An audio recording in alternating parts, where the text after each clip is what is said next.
சொல்ல சொல்ல எந்த ஒரு குறையில்லாத எங்களை வச்சுட்டாரு. இது ஓலை வீடு, வானமே தெரியும், வானம் தெரியாதுல அந்த மாதிரி கட்டியிருந்த வீடு ஓலை வீடு. அந்த வீடை வந்து எங்களுக்கு ஓடி வீட கட்டி கொடுத்தோம். அப்பப்போ ஏற்றுட்டு அந்த வீடு. அப்போது அண்ணன் தான் வந்து ஜெயிப்பரன் ஆட்சியில் வந்து 90ல் வந்து அதுக்கப்புறம் இதெல்லாம் கட்டி நாங்கள் ஓலை வீடை வந்து ஒரு கல் வீடு ஆக்கி கொடுத்தாரு, ஓடு வீடு ஆக்கி கொடுத்தாரு. அதை மழை இல்லாத நாங்கள் காற்று மழை இல்லாத அழகாக நிம்மதியாக தூங்கியிருந்தோம். இப்போ அந்த வீடு பத்தலைன்னு சொல்லிட்டு அண்ணன் கையில் போய் நாங்கள் கோரிக்கை விட்டோம் ஜெயிக்குமார் அண்ணன்கிட்ட. உடனே என்ன பண்ணாரு, மூளை பத்திர வீடை கட்டினார்.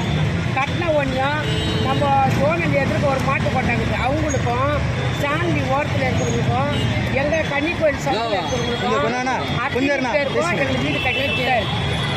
மூளை பத்திரத்தை கட்டி கொடுக்குற நேரத்தில் கொடுக்குற நேரத்தில் எலெக்ஷன் கிட்ட வந்துச்சு கொடுக்கக்கூடாதுட்டார். நம்ம புதுசாக இப்போ எல்லாம் அறிவிச்சு கொடுத்தாங்க, கொடுக்கக்கூடாது, வீடு கொடுக்கூடாது, நீ எப்படி வீடை கொடுத்து எலெக்ஷன் நேரத்தில் வீடு கொடுக்கக்கூடாது அறிவிச்சுட்டாங்க, வீடு கொடுக்கூடாது அறிவிச்சுட்டாங்க. அதுக்கப்புறம் அண்ணன் கொஞ்சம் வருத்தப்பட்டார், ஐயோ நம்ம இவ்வளோ செஞ்சுட்டு கொடுக்காத போயிட்டோமே அப்படின்னு. சரி வந்து கொடுத்துடலாமே. அதுக்குள்ளே இவங்க வந்தாங்க, இந்த ஆட்சி வந்தது. வந்த உடனே இவங்க என்ன பண்ணாங்க, வீடு தரமா உங்கள் அண்ணன் கட்டின வீடு வந்து மண் போட்டுட்டு அது போட்டுதுன்னாங்க.